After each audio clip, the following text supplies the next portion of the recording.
Looking out across a rough Atlantic Ocean, Spain's coast of death has earned its reputation.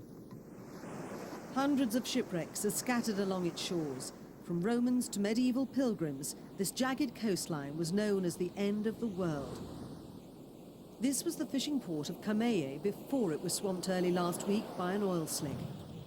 For thousands of years, small-time fishermen here have caught what's widely regarded as the best quality seafood in Europe. Now, their livelihoods are threatened as the coast of death is killed by the toxic oil.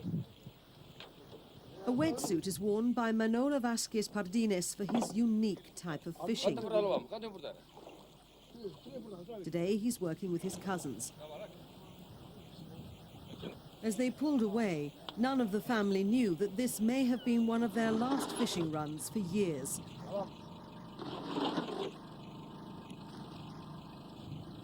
The tanker Prestige was bound for Singapore when it sailed into a storm off northwestern Spain earlier this month. The heavy seas cracked the tanker's hull, and its cargo of 70,000 tons of fuel oil began to seep out. At least 10,000 tons leaked into the sea, into waters celebrated for plentiful fishing. Some of the oil washed up on the beaches, endangering wildlife, and slicks formed around the coastal rocks, home to the rare and exotic goose barnacle. Locals fear more of the toxic oil from the sunken ship may come ashore along this part of Spain's Galacia region. The people here share a tradition with Celts in Ireland and Brittany. The indigenous Gallego language is spoken by more than 80% of the population. They're no strangers to rocky coastlines, and these fishermen in particular are no strangers to danger. They gather their hauls straight from the very rocks which sink ships.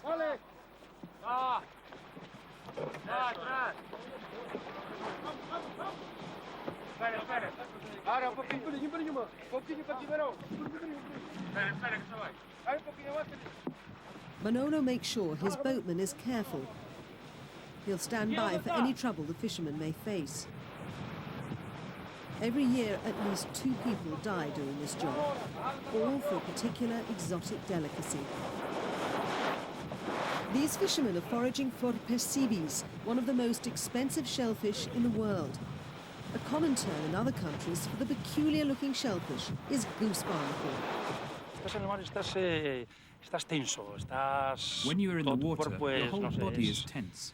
Es un puro nervio, digamos, you are ¿no? like Porque one tienes big que, nerve, because por un the lado, sea está el mar controls your movements. que es el que te condiciona tus movimientos, tu forma de actuar, ¿no? Y por otro está el percebe, Suddenly you que a find a veces, percebe, cuanto más which difícil es la might be in zona, a difficult mejor area percebes, to ¿no? get to. Y para intentar cogerlo, pues tienes que, But that is where you find the best ones. tenso, porque And in order to hay get que, to it, no sé, hay you que have to be ready arriesgarse to take a y no risk siempre sale bien la that cosa, doesn't o sea, que always estás pay off. completamente...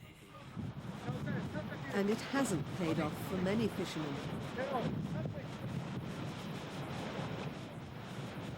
This is a family business, but not all family members have survived. Almost 1 in 50 fishermen will drown here this year.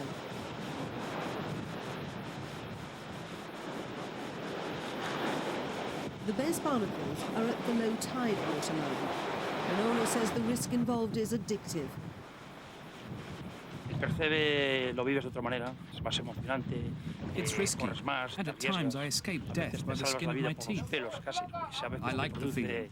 depende, te produce placer Fishing o... for percebes is something that you become addicted Entonces, to, bueno, pues, little by little. me dediqué a esto y me gusta. Y, I do this because I like it, y en parte por and also tradición también, because it is familiar, a family parece que te engancha tradition. poco a poco. The group is divided into pairs of men who are taught to always keep a close eye on their partner. Moving between outcrops is a dangerous business. Any wave could sweep them away. Over the years, the fishermen have learned to be most wary of what they call the 7th wave. 1 wave in 7, which is always the most powerful. Manolo and his cousins use a wooden spear with a steel tip to smash the percebes in the rocks. The goose barnacle is not particularly well known outside the Iberian Peninsula, but along this coast, right down through Portugal, it's highly prized.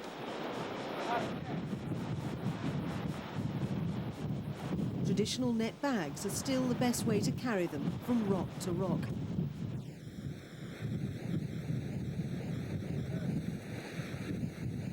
Today's catch is a good one, and nobody's been hurt. It was a calm day on a coastline where waves often reach 4 meters. Percebes fishermen work fewer days but earn nearly twice as much income as normal fishermen in the village. But their catch is limited, and on arrival back on land, they're subject to an inspection. Each fisherman is only allowed to catch 6 kilograms every day. That's fairly difficult to achieve. But this isn't a government official. He's employed by a collective of Percebes fishermen who wanted to police their own industry. They complain that the government was too lax in regulating the number of people entering the industry and harvesting from the rocks. Not all of the catch can be sold. First, they have to be cleaned and separated. Stray mussels and small percebes must be removed. Ambrosio Vazquez Sanchez on the right has been fishing for percebes for 50 years, since he was 12 years old. His brother died on the rocks, and he doesn't want his son to follow.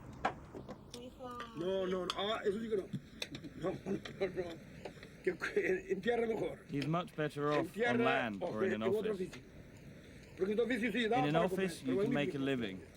With the winter weather, in January, February or November, the waves are enormous.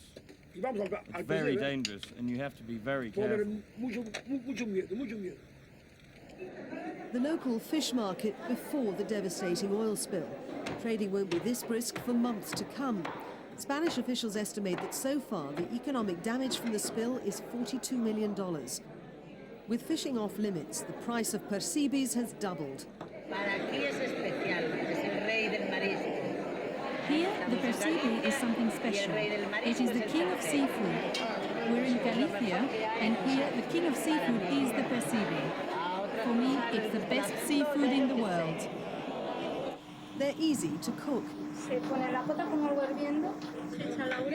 First you boil some water and add salt and bay leaves. You put the pre-washed percebes into the pot.